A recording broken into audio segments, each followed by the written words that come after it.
Hi friends, I'm Sky. Let's talk about software development lifecycle and how testing fits in with that. This will be really good for your ISTQB exam.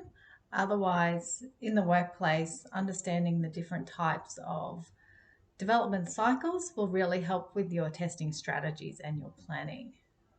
So there are four different cycles or models of the SDLC. So we have the V model, the iterative model, the prototype, and the waterfall.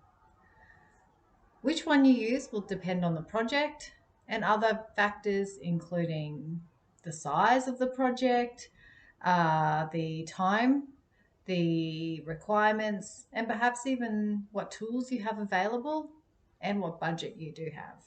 When selecting which model to use, from a testing perspective, a V model is really helpful in a large project. And that's because the testing is used as markers of progression, and those testing markers are assessed by the business as to whether they're reaching the testing percentages of the build and the business is satisfied where the project is at. Using a V model in larger projects helps because it also is reflective as to where the money and the time is being spent at each level, and that way the business can reflect on how much expenditure has been made at a certain point and what they can expect to see as the project moves forward. The iterative model is all about delivering small features by itself, one by one, to the user.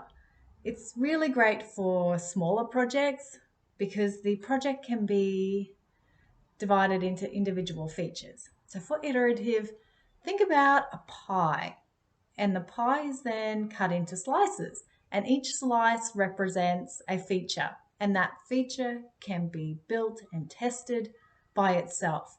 So once each slice or feature has been built and tested, it's delivered to the user so the user can then use it, play with it, taste it, and as each slice is delivered or built, it's then delivered to the user. Then the user has a whole pie, which is what they wanted to. However, they've already got to have a play. So they've been engaged with the project from the start. This is different to a V model because a V model is for really large projects, and it would be really difficult to divide a huge project into slices because each slice would be minuscule, and each slice in a large project generally relies on another slice to talk to it, to deliver it information. So that a larger project is far more interconnected, and that's why we would use a V model. But if you have a project where each feature can be built and tested in a silo fashion, and then at the end interconnect them, then using the iterative model will help deliver a far more engaging project with your user. Finally, I just want to quickly touch on DevOps because DevOps has been a buzzword for a type of model for a little while now, and essentially it just means bringing in automation into the project. The team works together as a group and they share their expertise, their knowledge, their experiences, and together they build the project rather than focusing on their individual job descriptions.